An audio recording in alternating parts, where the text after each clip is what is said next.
Hello and welcome to the Homesick to Happy Movers podcast. I'm Keisha Ellingson, and I help people who've moved to a new area heal homesickness by leading them through the process of creating community and connection in their area, even if they are super shy. So today we're here talking with Kripa, who she is an author in the Homesick book collaboration. Welcome, Kripa. Hi. Could you share a little bit about yourself?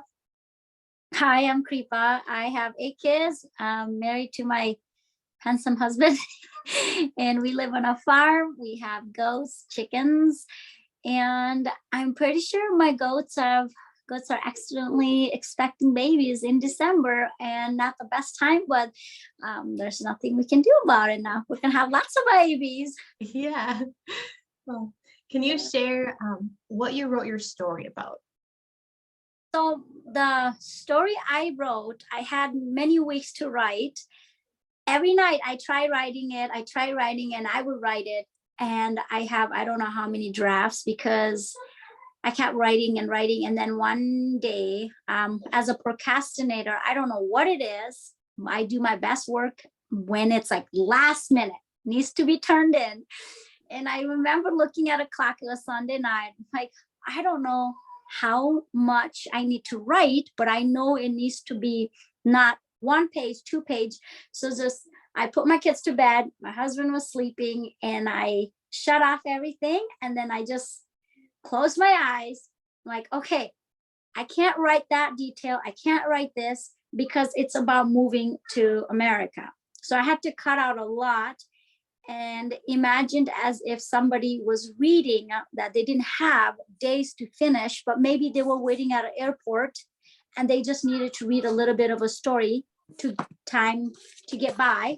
And that's what I did. I wrote about pretty much coming to America, how much time I had when I was in Nepal, and came here, lived with a family. I didn't go a lot into so much of the negative time I had because I kind of forgot about those. But then as I was writing, it started coming back and I realized that it's not gone, it's there.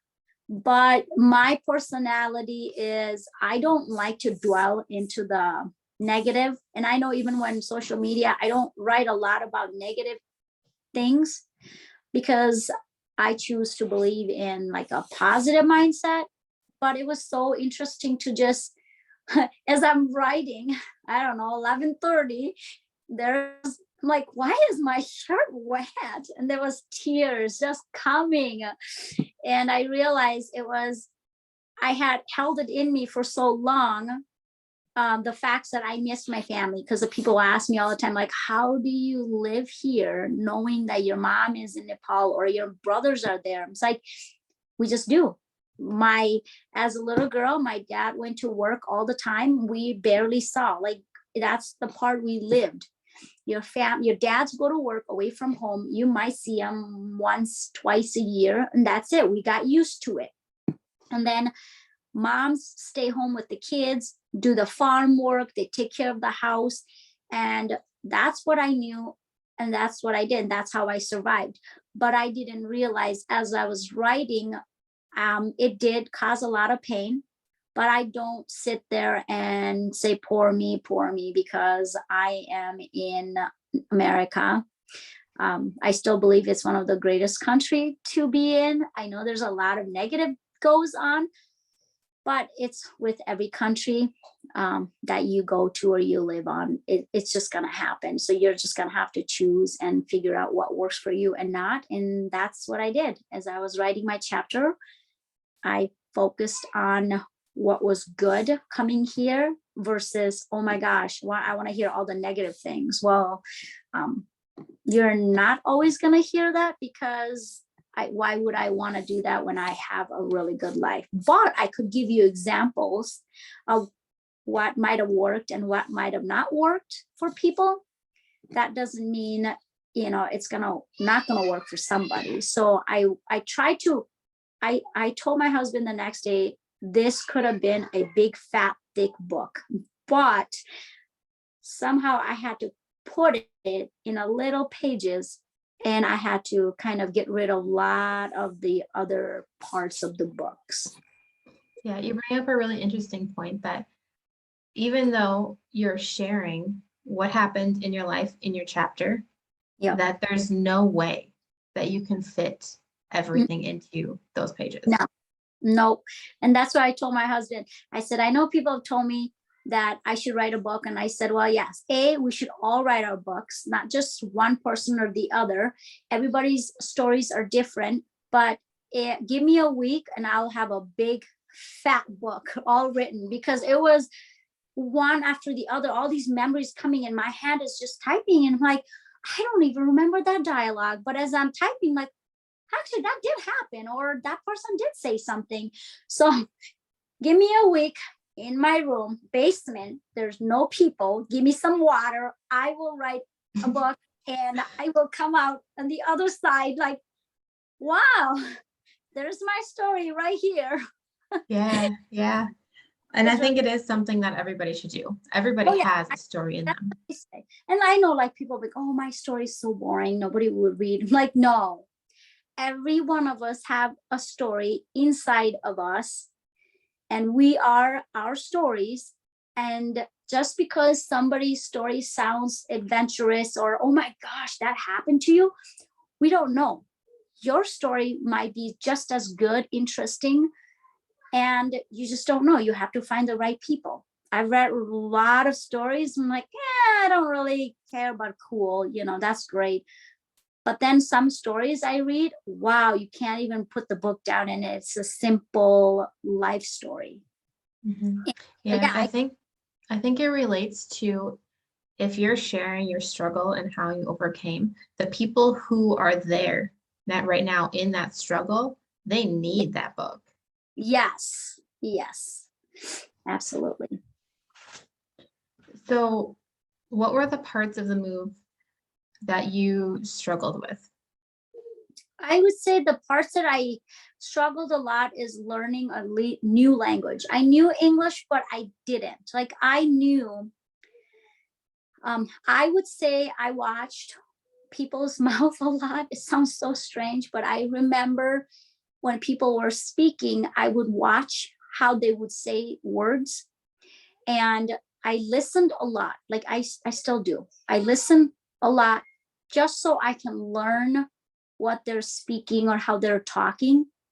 So learning a new language at a preteen age probably was difficult, but I read a lot.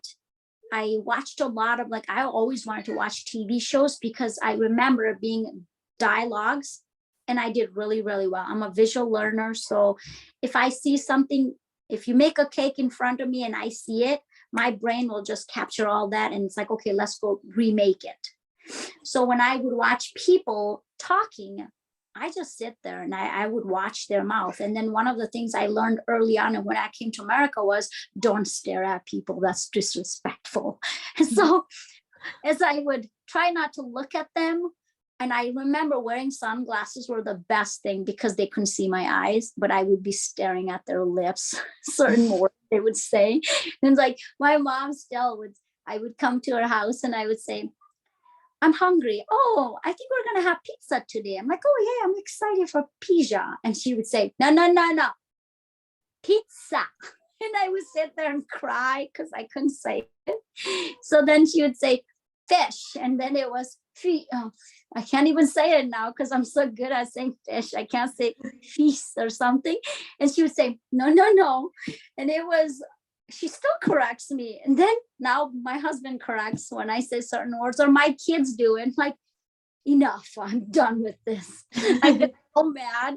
But then my little son, Calvary, I have to correct him because certain words he can't say the S's. So I'm like, okay, honey. And then I laugh at myself because he's kindergarten and I'm trying to teach him, and I am 34 years old, and then my kids are trying to teach me. So it's like a non-stop going, and then we're yelling. And one of my friends said, you guys sound like an Italian family. You're so loud and obnoxious. You don't ever shut up. And I said, yeah, that sounds about right. Oh, that's funny. So loud. So did you have any prior English to moving here? I did. I had about 4 years, I would say. But it was so in Nepal, the school in America, you don't really have to pick more than one language. It's like English, but in Nepal, it's Nepali. You have to learn. Obviously, you speak, and then there was English. Always, you don't have a choice. Anywhere you go, there's a second language, and it was English. And we had to learn English from kindergarten all the way to high school. Not high school. It only goes to 10th grade. So you only go to school until you're 15, I believe. So yes, we had a very simple English, and we had to read a lot of books in English. So we did do that from early age, but we weren't fluent. We tried to speak with each other, kind of like Spanish here. People will learn with each other, say to each other, kind of like that. But when I came here, I will say it was probably the best way to learn a language is if you put yourself in their shoes. So if I always tell my kids, like, when they get to high school and they want to learn, they need to be in a program where you're constantly talking with each other in that language. So going to a different country to be, 6 months of learning, that will do you a lot more, that will do you better than if you're constantly trying to learn one semester at a time, because it's not the same. So Right. yeah, I probably in the first year, because I remember being in 6th grade and I was talking to my mom fluently. I didn't have any problems. So within a year, I had the language down. Wow, that's awesome. So how did you overcome some of the struggles that you had when you moved here? Honestly, I didn't think about it. I know that nowadays I see a lot of, like work on your traumas. We were taught you just have to get by. You need to move on. Bad things happen to you. Guess what? You're still alive. Move on. Do your thing. We all have to get up in the morning and do whether it's being a stay-at-home mom or going to work. You just have to do it. You don't have time to dwell. And I've noticed that. So if I think about my family in Nepal, too long, it usually happens around nighttime. Like everybody's in bed. And if I just think a little bit, I'll start getting emotional. I'll think, oh, what if this, what if that? So I just snap out of it and I'll message them on Facebook, like, hey, I'm thinking about you, or how's mom? And then they'll message me back. And then the dwelling on the sad part, it's gone, because you're having communication. Okay, they're still fine. And then I have to remind myself, there are countries that, once you're married to a family, you don't get to see your mom or your dad or your sibling. You're gone. You have your own life. And that still happens to villages in Nepal. At least this way, I can still connect and talk with my family through internet. And I just don't let myself go into that dark hole, because there is no reason. And I have a family here. I would never leave my kids and my husband here to go there, because I've grown up with the culture here or my family here. It would be really hard for me to go there. So it's almost like my brain has learned how to cope with it, and I do just fine. Yeah. Well, and then you're coping, but also taking some action steps. Yeah. When you feel a need to communicate, you're able to. Yes. Yeah. So what encouragement did you share for the readers in your chapter? I honestly don't remember, because I wrote the book or the story, and then I looked at the clock and I said, all right, I got to send this away. But I will say, if you're planning to move or you are moved, it's 2022. There's so many ways to connect with your family. And I believe that I know like some people will get annoyed me talking about positive mindset, and, tell your brain what your brain want to hear. And if you dwell in it or you talk negative about it, obviously you're going to be in that bad mood. So sometimes we have to do what we have to do to live. Like, I would not have this life being a stay-at-home mom. I know, like, here in America, it's not the greatest thing, but if I were in Nepal, I most likely would be working. I most likely will not be seeing my kids. But here, I have a husband who supports and he works. I don't have to worry about financial. I'm home. I get to be with my children, raise our kids, and I get to still do other things, whether it's hobby, anything. So I would definitely say, look at the bigger picture and realize your life is better where you are wanting to move. Otherwise, you're never going to get out of that dark hole. So you have to change your mindset. Yeah. So if this is a kind of a similar question, but a little bit different. If there's somebody who's listening and they're going through the exact move that you did, like the exact same situation, what is one action step that you tell them to do? I would definitely listen to the authority, whoever is in charge, because I know a lot of times I've read stories where you get adopted at an older age. A lot of times it doesn't go good because the person or the child choose not to listen to the adults that are in charge.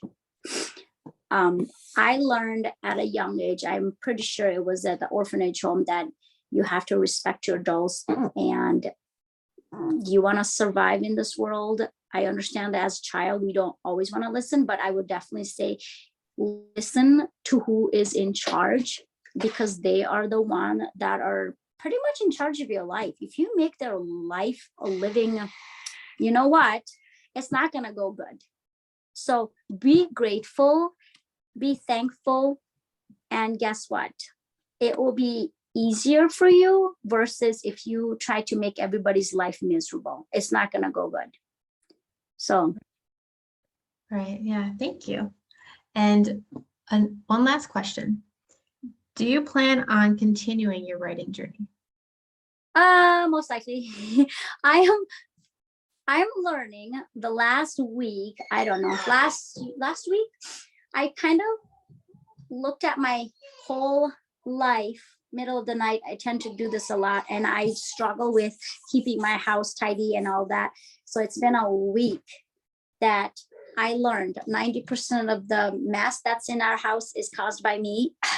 My husband did, because he finally realized that I admit.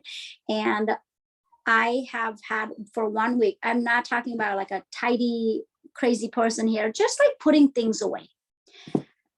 I realized I'm getting bored because there is a lot of, literally every day I was clutter-free, organizing, doing all that, probably until 2:30. I was wasting my time. And I think a lot of parents, moms that are at home, do this. Mom. And Hannah, I love you. And then realizing that this is what we're doing, and we kind of go, oh, I'm wasting my life. But the thing is, if you have a schedule and you have time for all of it, and you pick up and put it away, you actually do have time. I wake up now, it's only been a week, today, that I can walk into my house and say, my gosh, there is not stuff everywhere. And admitting that it was me causing it, not my children, I have a lot of time in my hands. Now I have to figure out how to do all those things. And yes, I do want to write more. Okay, awesome. Well, thank you so much for joining us on the podcast today. Thank you. Thank you. Now I'm going to go attend to my children that is trying to tell me she loves me 24/7.